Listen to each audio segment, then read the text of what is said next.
Hello friends, ഏവർക്കും എൻ്റെ പുതിയൊരു യൂട്യൂബ് വീഡിയോയിലേക്ക് സ്വാഗതം. ഇന്ന് നമ്മൾ നോക്കാൻ പോകുന്നത് മിനിസ്ട്രി ഓഫ് ഡിഫൻസിൻ്റെ കീഴിൽ വരുന്ന ഇന്ത്യൻ കോസ്റ്റ് ഗാർഡിൻ്റെ പുതിയൊരു നോട്ടിഫിക്കേഷനാണ്. അതിൽ general duty and technical engineering, electrical and ഇലക്ട്രോണിക്സിലേക്കാണ് ഇപ്പോൾ ആപ്ലിക്കേഷൻ ക്ഷണിച്ചിട്ടുള്ളത്. ആപ്ലിക്കേഷൻ തുടങ്ങുന്ന സ്റ്റാർട്ടിംഗ് ഡേറ്റ് എന്ന് പറയുന്നത് February 19, 2024.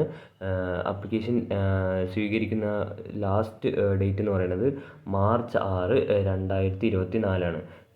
ഈ ഡേറ്റുകൾക്കുള്ളിൽ തന്നെ എത്രയും പെട്ടെന്ന് ആപ്ലിക്കേഷൻ അപേക്ഷിക്കാൻ എല്ലാവരും ശ്രദ്ധിക്കേണ്ടതാണ്. ഈ പുതിയ ഗസ്റ്റിൽ വന്നിരിക്കണമെന്ന് വെച്ചാൽ ജനറൽ ഡ്യൂട്ടിയും ടെക്നിക്കൽ ബ്രാഞ്ചിലേക്കാണ് ആപ്ലിക്കേഷൻ ക്ഷണിച്ചിട്ടുള്ളത്. ജനറൽ ഡ്യൂട്ടിക്ക് ഏജ് എന്ന് പറയുന്നത് 21 മുതൽ 25 വയസ്സ് വരെയാണ്. അതായത് July 1, 2024 വെച്ച് നമ്മൾ കാൽക്കുലേറ്റ് ചെയ്യുമ്പോൾ 21 to 25 ഇയേഴ്സ് ആയിരിക്കണം ഏജ് എന്ന് പറയുന്നത്. അതുപോലെ തന്നെ ടെക്നിക്കൽ വിഭാഗത്തിൽ മെക്കാനിക്കൽ എഞ്ചിനീയർ ബ്രാഞ്ചിലേക്ക് 21 to 25 ഇയേഴ്സാണ് നോക്കുന്നത്. അതുപോലെ തന്നെ ടെക്നിക്കൽ ഇലക്ട്രിക്കൽ ഓർ ഇലക്ട്രോണിക്സിനും 21 to 25 ഇയേഴ്സ് തന്നെയാണ് നോക്കുന്നത്.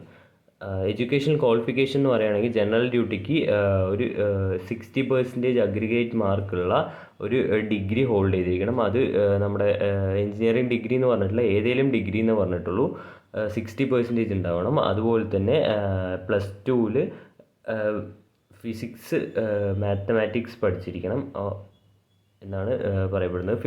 മിനിമം 55% മാർക്ക് വേണം. അതേപോലെ ടെക്നിക്കൽ ബ്രാഞ്ചിലുള്ള മെക്കാനിക്കൽ ബ്രാഞ്ചിലേക്ക് ഒരു എഞ്ചിനീയറിംഗ് ഡിഗ്രി പറയുന്നുണ്ട്.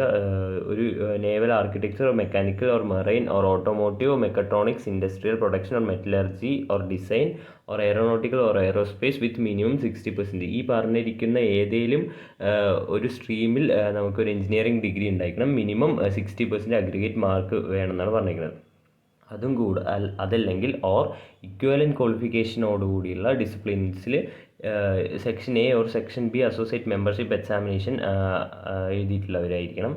പിന്നെ മാത്തമാറ്റിക്സ്, ഫിസിക്സ് +2-ൽ മുമ്പ് പറഞ്ഞ പോലെ തന്നെ +2-ൽ മാത്തമാറ്റിക്സ് ആൻഡ് ഫിസിക്സ് പഠിച്ചിരിക്കണം. 55% മാർക്സ് ഡിപ്ലോമ ആയാലും കുഴപ്പമില്ല. അതുപോലെ തന്നെ ടെക്നിക്കൽ ഇലക്ട്രിക്കൽ ഓർ ഇലക്ട്രോണിക്സ് ബ്രാഞ്ചിലാവുമ്പോൾ ഒരു എഞ്ചിനീയറിംഗ് ഡിഗ്രി വേണം. Electrical, electronics, communication, instrumentation and control or electronics communication or power engineering or power electronics, ഈ പറഞ്ഞിരിക്കുന്ന സ്ട്രീമിൽ ഏതിലെങ്കിലും ഒരു എഞ്ചിനീയറിംഗ് ഡിഗ്രി ഹോൾഡ് ചെയ്തിരിക്കണം. അതുപോലെ 60% അഗ്രിഗേറ്റ് മാർക്ക് ഉണ്ടാക്കണം ഓർ ഇക്വലൻറ്റ് ക്വാളിഫിക്കേഷൻ ഉണ്ടാവണം. ഇതാണ് നമ്മുടെ ക്രൈറ്റീരിയ എന്ന് പറയുന്നത്, ക്വാളിഫിക്കേഷൻ ക്രൈറ്റീരിയ എന്ന് പറയുന്നത്. പിന്നെ വേക്കൻസി, ഇതിലേക്ക് വന്നിരിക്കുന്ന വേക്കൻസി നോക്കുകയാണെങ്കിൽ ജനറൽ ഡ്യൂട്ടിക്ക് 50-യും ടെക്നിക്കൽ ബ്രാഞ്ചിലേക്ക് 20-യും, ടോട്ടൽ അങ്ങനെ 70 വേക്കൻസിയാണ് വന്നിരിക്കുന്നത്. അതിൽ ജനറൽ ഡ്യൂട്ടി പറയുമ്പോൾ SC/STക്ക് 6, SCക്ക് 6, STക്ക് 7, OBCക്ക് 18, EWSന് 2, അൺറിസർവ്ഡിന് 17, അങ്ങനെ ടോട്ടൽ 50-ഉം. ടെക്നിക്കൽ ബ്രാഞ്ച് നോക്കുകയാണെങ്കിൽ SCക്ക് 5, STക്ക് 2, OBCക്ക് 8, അൺറിസർവ്ഡ് 5, ടോട്ടൽ 20. അങ്ങനെ ടോട്ടലായിട്ട് 70 വേക്കൻസിയാണ് ഇവിടെ വന്നിരിക്കുന്നത്. പിന്നെ നമ്മുടെ ഇപ്പോൾ ഫൈനൽ ഇയർ പഠിക്കുന്ന സ്റ്റുഡൻസിനും ഇത് അപ്ലൈ ചെയ്യാൻ പറ്റുന്നതാണ്. അവരും എലിജിബിളാണ്. പിന്നെ ഇതിൻ്റെ സെലക്ഷൻ പ്രൊസീജിയേഴ്സാണ് ഇവിടെ എല്ലാം കൊടുത്തിരിക്കുന്നത്. ഇത് അപ്ലൈ ചെയ്യാൻ join Indian coast guard .cdac.in എന്ന വെബ്സൈറ്റ് വഴിയാണ് അപ്ലൈ ചെയ്യേണ്ടത്. March 6 last date. അതിനുള്ളിൽ എല്ലാവരും അപ്ലൈ ചെയ്യേണ്ടതാണ്.